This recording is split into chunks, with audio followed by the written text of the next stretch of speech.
This is the living room of the house occupied by the eminent Professor Michael Verus Evans and his wife, Mrs. Petunia Evans Verus, and their adopted son, Harry James Potter Evans Verus. There's a letter lying on the living room table and an unstamped envelope of yellowish parchment addressed to Mr. H. Potter in emerald green ink. You're joking! My sister was a witch. Her husband was a wizard. Dear, I understand that you're not familiar with the skeptical literature. You may not realize how easy it is for a trained magician to fake the seemingly impossible. Remember how I taught Harry how to bend spoons? Listen, Michael, I wasn't always like this. Lily had always been prettier than me, and I'd been mean to her because of that. And then she got magic. Can you imagine how I felt? And when I had just graduated, I was going out with this boy, Vernon Dursley. He was fat, and he was the only boy who would talk to me in college. And he said he wanted children, and that his first son would be named Dudley. And I thought to myself, what kind of parent names their child Dudley Dursley? It was like I saw my whole future life stretching out in front of me, and I couldn't stand it. And I wrote my sister, and I begged her to use some of that magic on me, so that I could be pretty too. She gave in. And I drank this potion, and I was sick for weeks. But when I got better, my skin cleared up, and I finally filled out, and I was beautiful. And after that I couldn't hate my sister anymore, especially when I learned what her magic brought her in the end. Darling, you got sick, you gained some weight while resting in bed, and your skin cleared up on its own. My love, I know I can't win arguments with you, but please, you have to trust me on this. She was a witch. Dad! Mom! The two of them stopped and looked at Harry as though they'd forgotten there was a third person in the room. Mum, no one in your family knew about magic when Lily got her letter, did they? How did they get convinced? They didn't just send a letter. They sent a professor from Hogwarts. He showed us some magic. Then you don't have to fight over this. If it's true, we can just get a Hogwarts professor here and see the magic for ourselves, and Dad will admit that it's true. And if not, then Mum will admit that it's false. That's what the experimental method is for. The professor turned and looked down at him, dismissive, as usual. Oh, come now, Harry. Really? Magic? I thought you'd know better than to take that seriously, son, even if you're only 10. Harry's mouth twisted bitterly. He was treated well. Always Harry had been encouraged to study whatever caught his attention. He was given anything reasonable that he wanted, except, maybe, the slightest shred of respect. Mum, if you want to win this argument with Dad, look in Chapter 2 of the first book of the Feynman Lectures on Physics. The only rule of science is that the final arbiter is observation. I can't think offhand of where to find something about how it's an ideal of science to settle things by experiment instead of arguments. Thank you, Harry, but I don't want to win an argument with your father. I want my husband to listen to his wife who loves him, and trust her just this once. Now his parents were getting into one of those arguments again. One where his mother tried to make his father feel guilty, and his father tried to make his mother feel stupid. They went on fighting while Harry climbed the stairs to his bedroom. The funny thing was, he ought to have agreed with Dad. No one had ever seen any evidence of magic, and according to Mum, there was a whole magical world out there. How could anyone keep something like that a secret? Except that some part of Harry was utterly convinced that magic was real. Harry was finding himself just expecting that, yes, a Hogwarts professor would show up, and wave a wand, and magic would come out. The strange certainty was making no effort to guard itself against falsification. Harry gave a mental shrug to himself. A flat metal plate on a door affords pushing, and a handle on a door affords pulling, and the thing to do with the testable hypothesis is to go test it. Dear Deputy Headmistress Minerva McGonagall, or whomsoever it may concern. I recently received your letter of acceptance to Hogwarts, addressed to Mr. H. Potter. You may not be aware that my genetic parents, James Potter and Lily Potter, formerly Lily Evans, are dead. I was adopted by Lily's sister, Petunia Evans Verus, and her husband, Michael Verus Evans.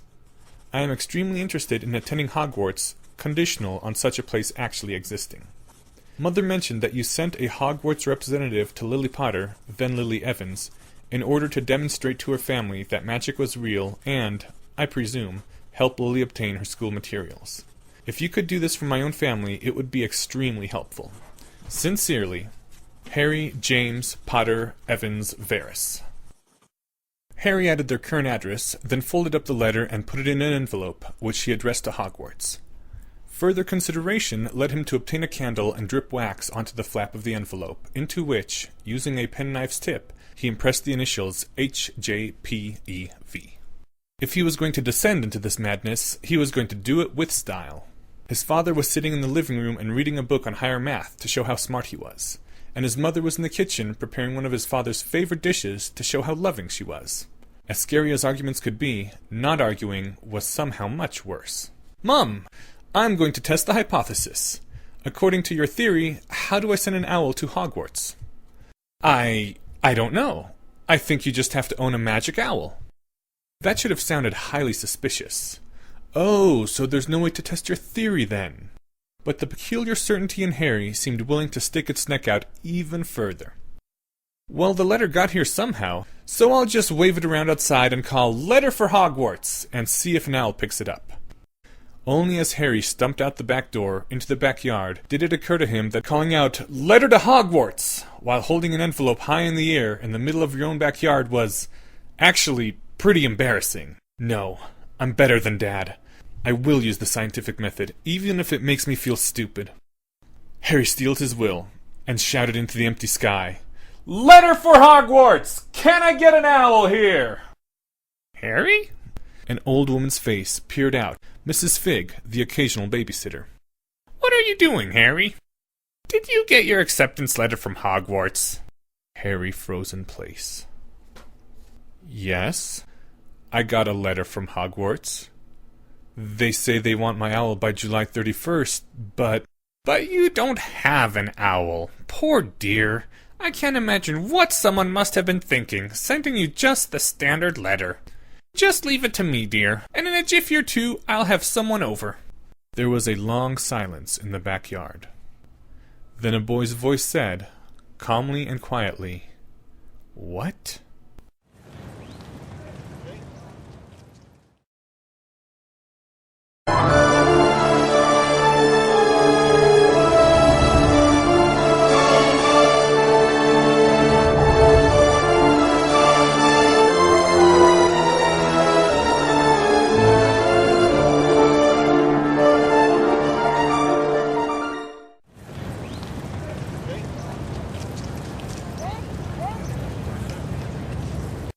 Now, just to be clear, if the professor does levitate you, Dad, when you know you haven't been attached to any wires, that's going to be sufficient evidence.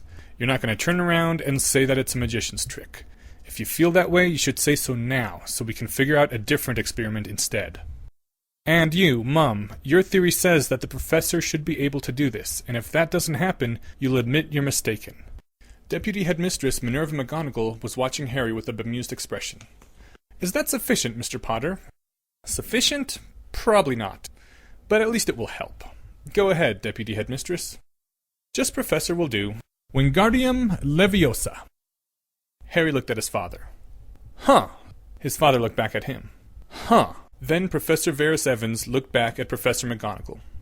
"All right, you can put me down now." Harry ruffled a hand through his own hair. Maybe it was just that strange part of him which had already been convinced, but... That's a bit of an anticlimax. You'd think there'd be some kind of more dramatic mental event associated with updating on an observation of infinitesimal probability. Harry stopped himself. Mum, McGonagall, and even his dad were giving him that look again. I mean, with finding out everything I believe is false. Seriously, it should have been more dramatic. Would you like a further demonstration, Mr. Potter? You don't have to. We've performed a definitive experiment. But... Harry hesitated. He couldn't help himself. Actually, under the circumstances, he shouldn't be helping himself. It was right and proper to be curious. What else can you do? Professor McGonagall turned into a cat. "You can't do that!" At once, the small tabby morphed back up into a robed woman. "I'm sorry, Mr. Potter. I should have warned you." "You turned into a cat! A small cat! You violated conservation of energy! That's not just an arbitrary rule. It's implied by the form of the quantum Hamiltonian. Rejecting it destroys unitarity. And cats are complicated. A human mind can't just visualize a whole cat's anatomy and all the cat biochemistry. Magic isn't enough to do that. You'd have to be a god." That's the first time I've ever been called that. A blur was coming over Harry's vision as his brain started to comprehend what had just broken. The whole notion of physics. 3,000 years of resolving big complicated things into smaller pieces, finding that the true laws were perfectly universal and had no exceptions anywhere and took the form of simple math, and then a woman turned into a cat. So much for all that. He pulled his thoughts together. The march of reason would just have to start over, that was all. They still had the experimental method, and that was the important thing. How do I get to Hogwarts, then? Hold on a moment, Harry. What about your condition? His condition? What's this? I don't sleep right. My sleep cycle is 26 hours long. I always go to sleep 2 hours later, every day. 10 p.m., 12 a.m., 2 a.m., 4 a.m., until it goes around the clock. That's why I haven't been attending a regular school up until now.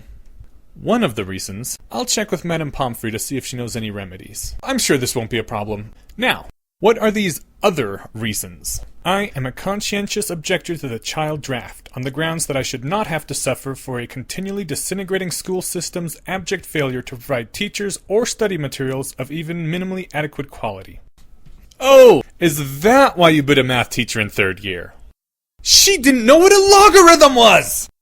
Of course, biting her was a very mature response to that. I was 7 years old. How long are you going to keep on bringing that up? There is to be no biting of teachers at Hogwarts. Fine, I won't bite anyone who doesn't bite me first. Well, I think, under the circumstances, that I should avoid taking you to purchase your study materials until a day or two before school begins. What? Why? I suspect, Mr. Potter, that if I leave you alone for 2 months with your school books, even without a wand, I will return to this house only to find a crater billowing purple smoke, a depopulated city surrounding it, and a plague of flaming zebras terrorizing what remains of England. Harry's mother and father nodded in perfect unison. Mom! Dad!